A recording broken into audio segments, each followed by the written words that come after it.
Good morning, everyone. This is Cassie Stumo. I am the Senior Digital Marketing Specialist here at EAC. Thank you for joining us today. We'll start off with a quick introduction of EAC, and then Kurt Peterson, Chris Hanegraaff, and Rob Miller will introduce themselves. Everyone gets a recording of the session pending any technical difficulties. There will also be a short survey that appears once the webinar is over, so hang tight once we're done and drop your questions in the queue along the way, and we'll answer them after the presentation. First off, I'll tell you a little bit about who we are. At EAC, our mission is to transform the way companies design, manufacture, connect to, and service their products. We're more than just a value-added reseller for PTC. We've been partnered with them for over 20 years with experts in 22 areas of product development. We're located all over the US with our headquarters in Minneapolis, Minnesota. We offer our customers everything they need for product development, from CAD and simulation software for the full product design process, software for managing service documentation, and software for managing product data. We assist with design and engineering projects and offer webinars and PTC certified training courses for continuous learning. And then we also implement the industrial Internet of Things and augmented reality into business strategies to jumpstart initiatives around digital transformation and connecting all things in your company. We also offer customers Formlabs desktop SLA 3D printers. The demo that you will see later on in the webinar will actually, it was actually built on 3D printed parts made from a Formlabs printer. The printers include the Form 3 for engineering parts and prototypes, the Form 3B for biocompatible medical and dental materials, and the Form 3L for larger SLA prints. So we try to make sure you remember that EAC is the company you need to partner with to get all of the technology you need at the forefront to make your team successful. So before we get started, we're going to start off with a quick poll. I'll go ahead and launch it here.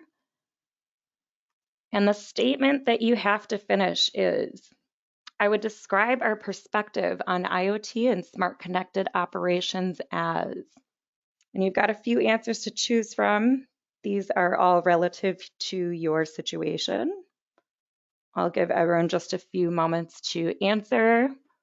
Some of our customers have already implemented IoT and sensors to gain insight into real-time analytics into their machines and equipment, and some of you haven't yet, simply because you don't know where to start. So, and maybe that's why you're here today. Give you just a few moments. Looks like most of you have answered. So I'll go ahead and close the poll here and share the results. And it looks like we have a variety of answers, but it looks like the two most popular are we're already using IoT, and then the other one is you're not sure about the ROI or positive business outcomes yet. So we'll be going over those later on in this presentation. I'll go ahead and hand things over to the team so they can introduce themselves. Great, thanks, Cassie. Hi, everybody. Good morning. My name is Kurt Peterson. I'm the IoT Technical Account Manager with EAC.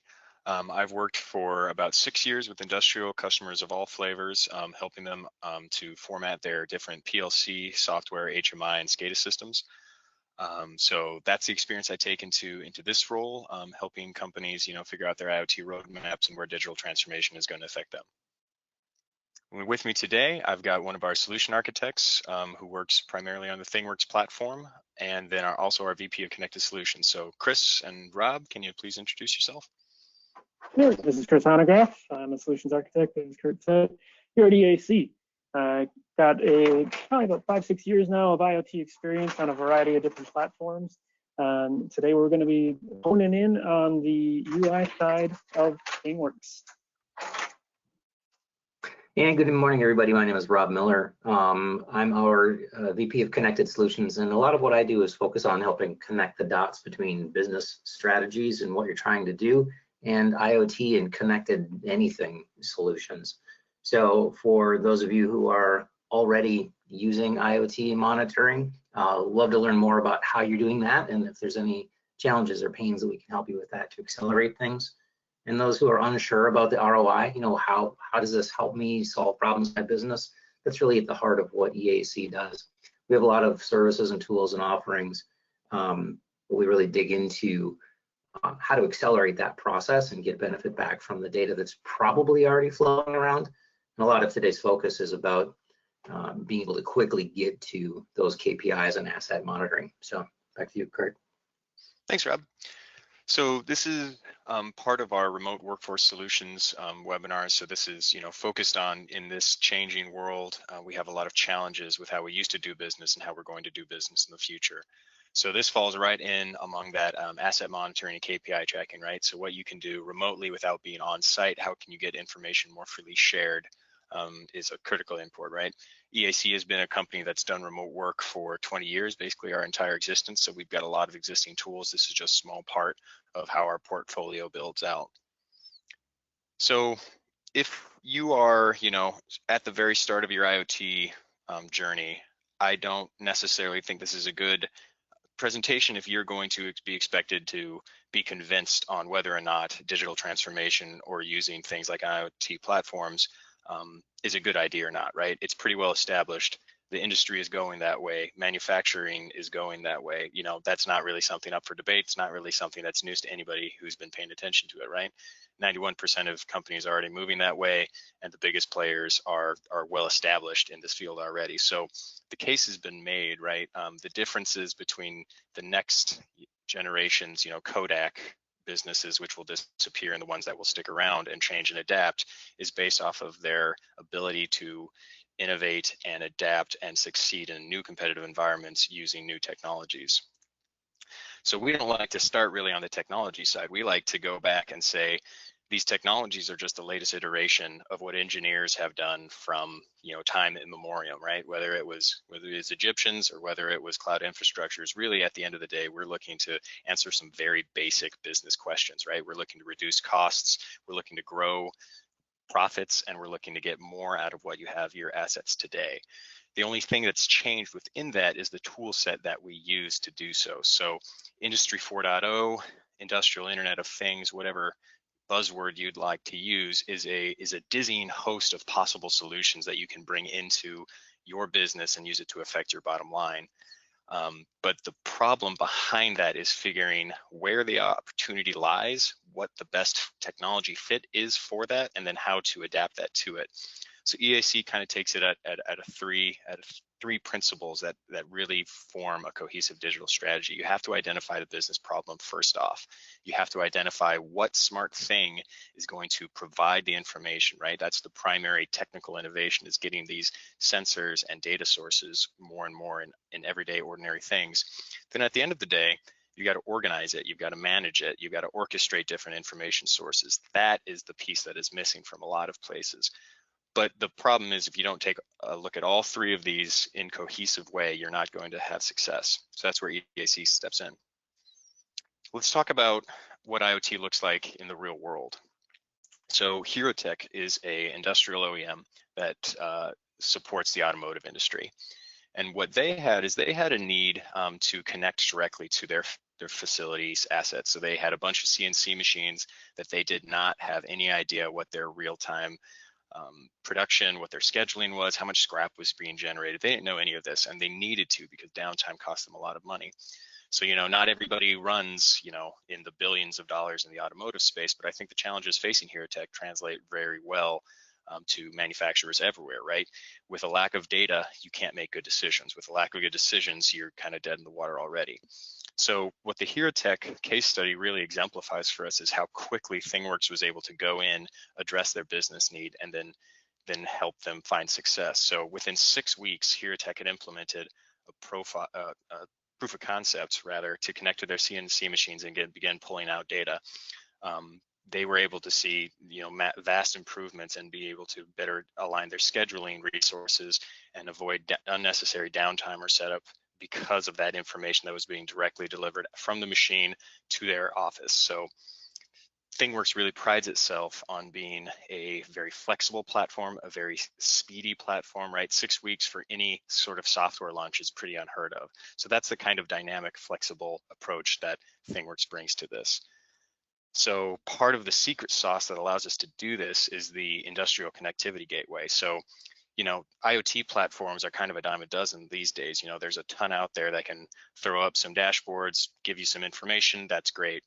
ThingWorx goes beyond that. So ThingWorx gives you an unprecedented ability to connect directly to shop floor assets. And we'll be seeing that in our demo today, right? In our demonstrator, we have the connectivity gateway that's connecting PLC with a robot together with the IoT platform. So that's a unique differentiator that not a lot of competition has.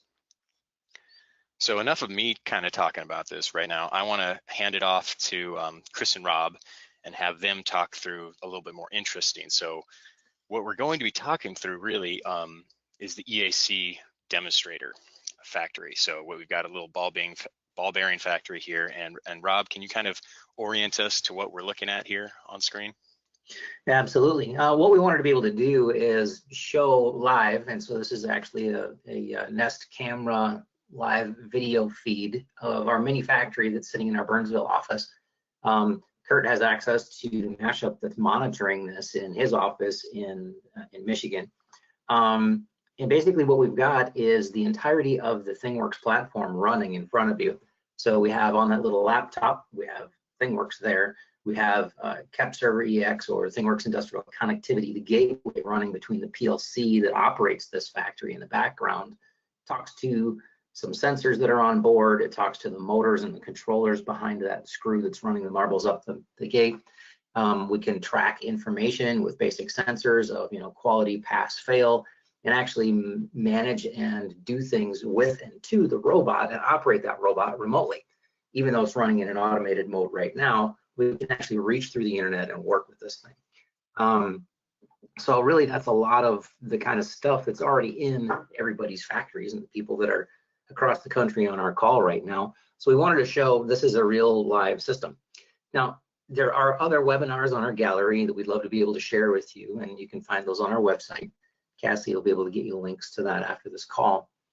But a lot of today's focus is about how to very, very quickly and flexibly build a mashup. So we're using this live machine in the background that we're connected to in this ThingWorx environment.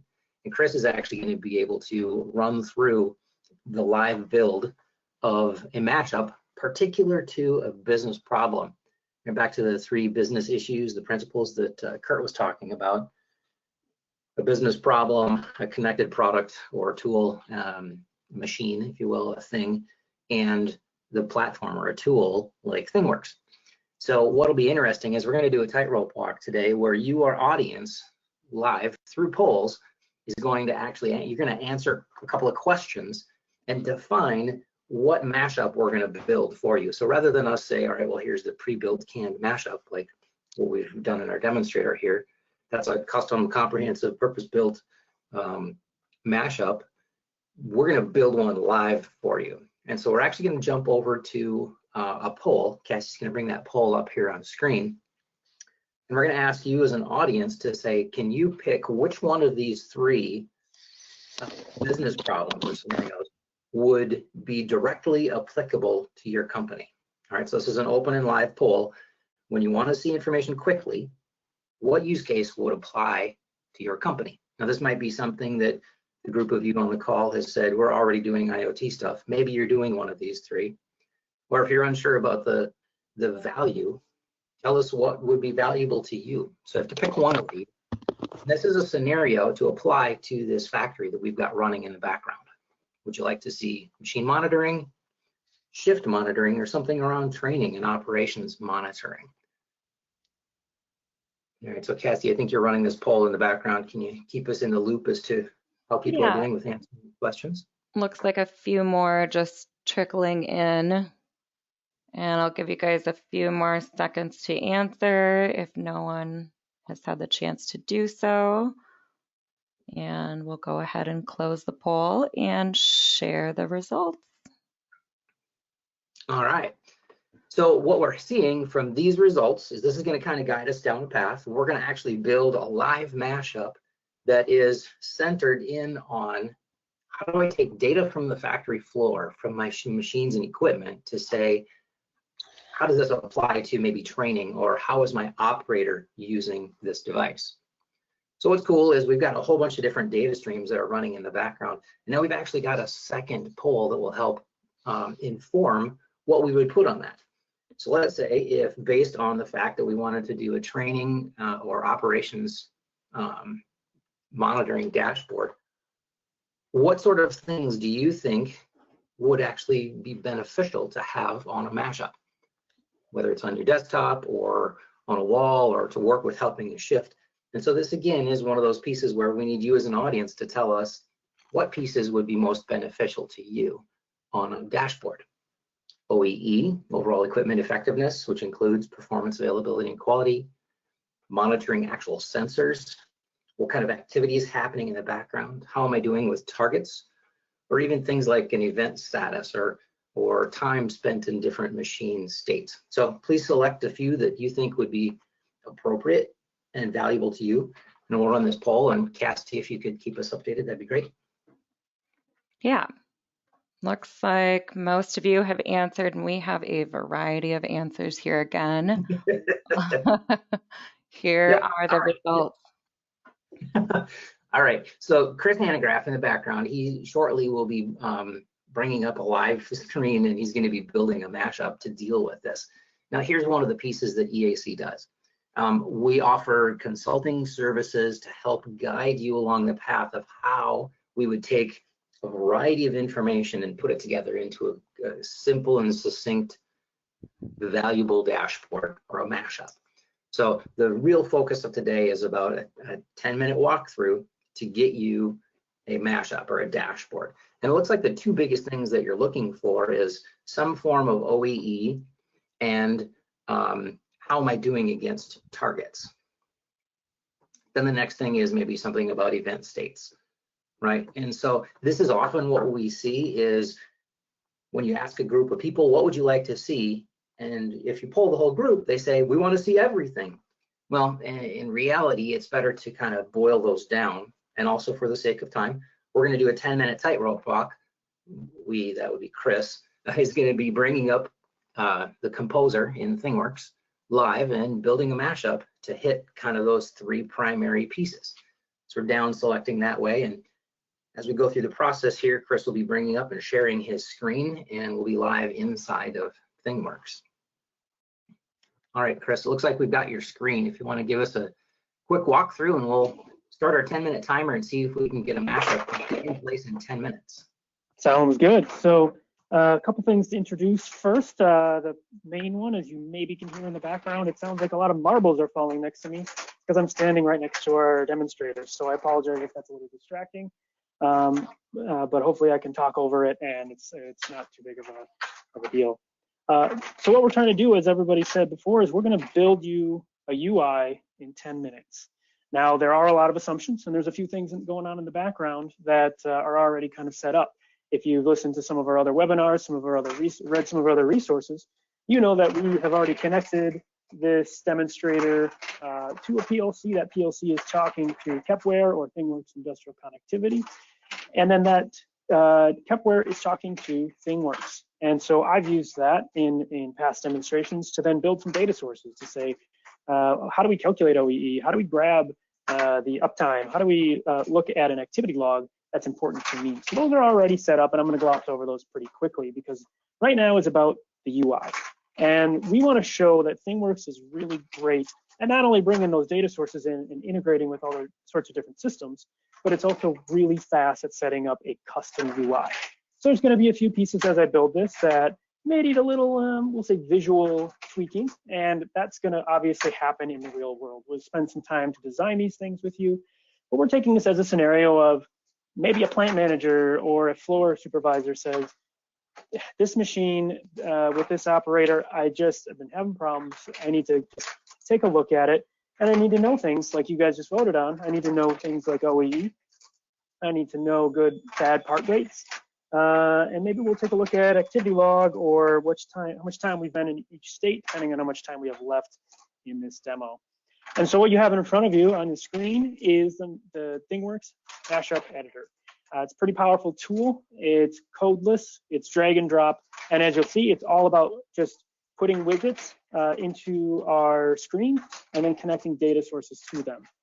So I'm going to take it from the standpoint of you, the customer, my manager came to me and said, I need this data and I need it really quick. Sure thing, boss. Let's get started on it. So the first thing is we are running in a responsive format, meaning that we want our page to be able to scale depending on if it's on a computer and a laptop, and we want that all to be taken care of automatically, which ThingWorx has built in. So I'm just going to build a couple containers to place on the screen so that we know where everything is going to sit on the screen and how it's going to be formatted a little bit. So I've put a couple containers, and we're going to start out with OEE. Let's do something simple, and we want to see, let's say, a gauge that says OEE. So I'm going to take the gauge widget from the left here, drag it onto my UI, and now we've got the widget in place. Just drag and drop. Now that gauge isn't going to do anything. In fact, if we view the mashup now, which we can do in real time, we can see, saves. We can see that the gauge doesn't have anything on it because it's not connected to anything. So on the right-hand side, I've got a bunch of data sources set up that allow me to just pull data from various places, whether it's directly from the PLC as it reports in, or it might be calculated values like OEE that I have a script running in ThingWorx to calculate for. We're going to gloss over that just for time's sake on this. If you have more questions about those data sources and how they're connected and how they're calculated, feel free to reach out to us. We're always happy to have a discussion.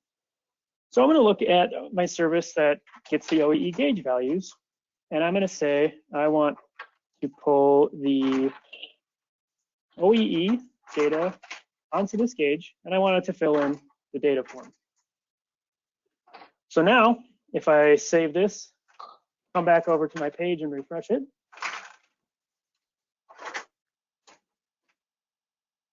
as it loads for a second, as demos usually do, we'll see that the data is now showing that we're at about 95% OEE. Looks pretty plain though. You don't know what it means. If you glanced at it, it wouldn't make any sense. So let's put some labels on. Let's put, give it a little more context by putting a label widget. Again, drag and drop right where I want it. We're going to put that right in the middle. And we're going to say current OEE. That's going to show up. We'll make it a little bit bigger.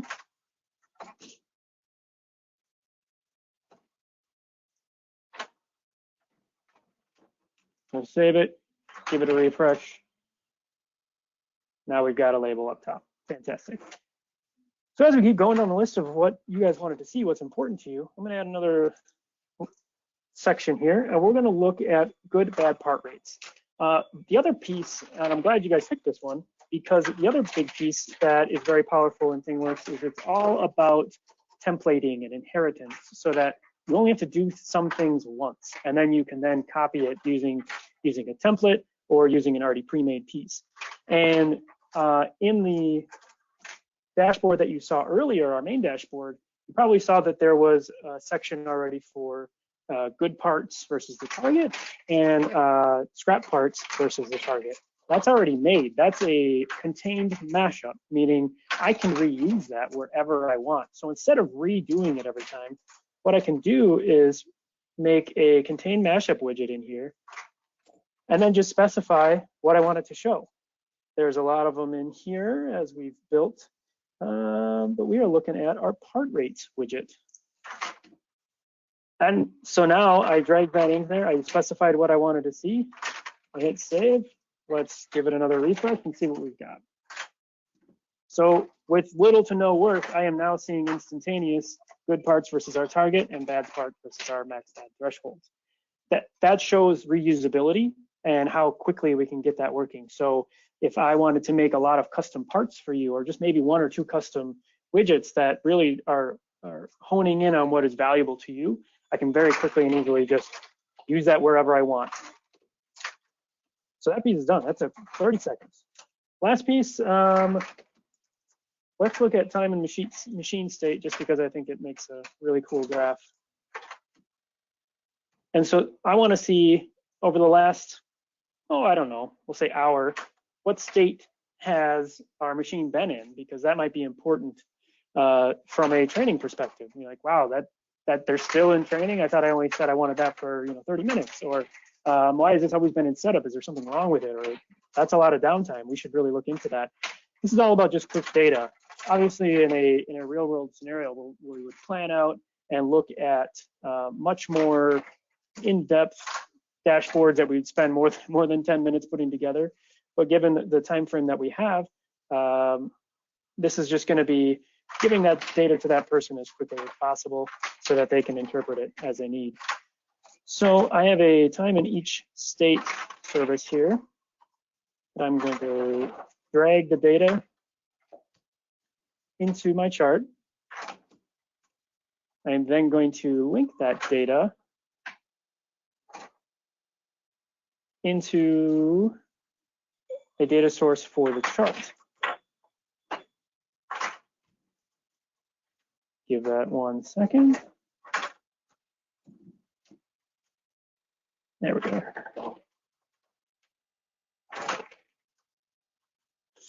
Then what we want to do is we want to specify what data do we want to see. So right now, I know there's only 4 states in this machine, and so I'm going to change down from 8 to 4 series. Then I'm going to go up here and we're going to specify. I want to see my setup. I want to see my production time. I want to see my downtime, and I want to see my training time. We want that to be a bar graph, which is all set. You can obviously see there's tons of different properties in here. You can really customize things very quickly.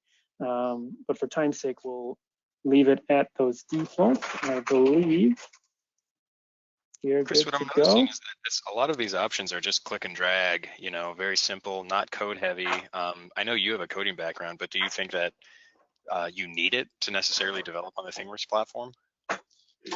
No, it certainly helps, because there are times when you may want to make a more custom data source. But for the most part, a lot of things in ThingWorx are just built in, codeless. I say connect to our demonstrator Kepware PLC, and it gives me what pieces that we're going to need already. And there's a lot of built-in functions that say, just go get the history of this, or query only the last start and end date of a time frame. And so you can get really far without touching one piece of code.